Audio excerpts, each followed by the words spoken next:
1986లో ఈ గోడౌన్ని ఆ రోజున ఏర్పాటు చేసి, అంతకుముందు ఇక్కడ ఎరెక్ సంబంధించినటువంటి మ్యానుఫ్యాక్చరింగ్ యూనిట్ ఉండేది. దాన్ని డిపో కింద మార్చి దాదాపు మొన్నటి వరకు ఒక 50 నుంచి 60 మంది ఇక్కడ వర్క్ చేయటం. 2016లో సంభవించినటువంటి ఒక అగ్ని ప్రమాదంలో ఈ గోడౌన్లో అంతా కూడా తగలబడిపోవడం.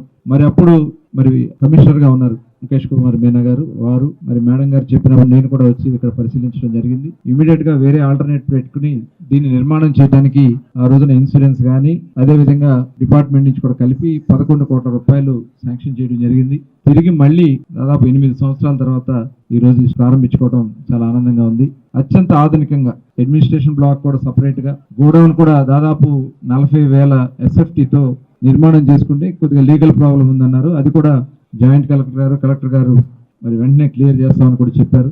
మేడం గారి చొరవతో తప్పకుండా అది కూడా క్లియర్ అయ్యి మొత్తం 40,000 స్క్వేర్ ఫీట్ లో ఈ అత్యంత ఆధునికమైనటువంటి ఈ డిపోని ఇక్కడ ఏర్పాటు చేసుకోవడం. దీంతో మొత్తం ఇప్పటికీ రాష్ట్రంలో 29 డిపోలు ఉన్నాయి.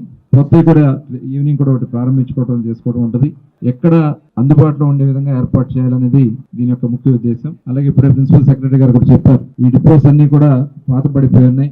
అట్లాగే లేటెస్ట్ గా మొత్తం కూడా ఏంటంటే ట్రాక్ అండ్ ట్రేస్ సిస్టమ్ పెట్టబోతున్నాం. టోటల్ ఏ బాటిల్ ఎక్కడి నుంచి, ఏ డిస్టిలరీ నుంచి వచ్చింది, ఏ డిపో నుంచి వెళ్ళింది, ఏ షాప్ నుంచి వెళ్ళింది అని కూడా టోటల్ ట్రాక్ చేసే సిస్టమ్ కి మేము ముందుకు వెళ్ళబోతా ఉన్నాం గౌరవ ముఖ్యమంత్రి గారి ఆదేశాలతో. కాబట్టి దానికి తగిన విధంగా అన్ని గోడౌన్స్ కూడా అత్యంత ఆధునికంగా చేసుకోవడానికి ఇవాళ ప్రణాళికలు తయారు చేస్తా ఉన్నాం. గౌరవ ముఖ్యమంత్రి గారు ఆదేశాలతో మీ అందరికీ తెలుసు 2014-19లో ఒక బెస్ట్ పాలసీ ఆ రోజున మేము ఇక్కడ మన రాష్ట్రంలో అమలు చేయడం జరిగింది. దానివల్ల రాష్ట్ర ఆదాయం కానీ ప్రజల ఆరోగ్యం మీద ఎప్పటికప్పుడు మానిటరింగ్ చేసుకుని ఒక కంట్రోల్ ఉండేది. కానీ తర్వాత వచ్చినటువంటి జగన్మోహన్ రెడ్డి గారు ఎన్నికల్లో చెప్పారు, నేను వస్తే సంపూర్ణ మద్యపాన నిషేధం అని చెప్పారు. 2019లో ఓట్లు వేసుకుని గెలుచుకున్నారు. గెలిచిన తర్వాత దశల వారీగా తీసేస్తాను, స్టార్ హోటల్స్ గా పరిమితం చేస్తామని చెప్పారు. ఎక్కడ స్టార్ హోటల్స్ పరిమితం చేసిన పరిస్థితి లేదు. రేట్లు పెంచేశారు. సామాన్యుడికి అందుబాటులో లేకుండా రేట్లు పెంచితే తాగడం తగ్గుద్దని చెప్పారు ఆయన. పర్ క్యాపిటల్ కన్సంప్షన్ చూస్తే 5.5 లీటర్ల నుంచి 6 లీటర్ పెరిగింది తప్ప తగ్గల. అదే కాకుండా వీళ్ళు పెంచినటువంటి రేట్ల మూలంగా పక్క రాష్ట్రాల నుంచి నాన్ డ్యూటీ పెయిడ్ లిక్కర్ వచ్చింది. అదే విధంగా ఇల్సిట్ లిక్కర్ కూడా విపరీతంగా పెరిగిపోయింది. పనికిరాని బ్రాండ్స్ అన్ని వచ్చినాయి.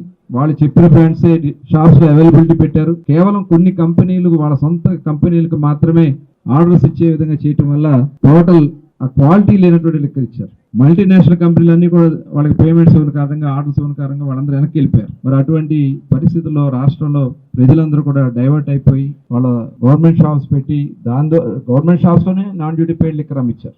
ఇవన్నీ కూడా ప్రజలు గమనించి ఆ రోజు చంద్రబాబు నాయుడు గారు కానీ పవన్ కళ్యాణ్ గారు కానీ యావత్ కూటమి కూడా హామీ ఇచ్చాం. దాని ప్రకారం మా కూటమి ప్రభుత్వం వచ్చిన తర్వాత సభ్యుల్ని రద్దు చేసి ఎక్సైజ్ డిపార్ట్మెంట్ అంతా కూడా ఒకే డిపార్ట్మెంట్ కింద నడిపిస్తూ ఇవాళ పాలసీ కూడా తీసుకున్నాం. దాదాపు 6 రాష్ట్రాల్లో సబ్ కమిటీ వేసుకుని సబ్ కమిటీకి ఒక నివేదిక ఇవ్వడం జరిగింది. 6 రాష్ట్రాల్లో మొత్తం కూడా పరిశీలన చేసి ఏది బెస్ట్ పాలసీ అని చెప్పి తీసుకొచ్చి ఒక బెస్ట్ పాలసీ వాళ్ళు ఇచ్చాం.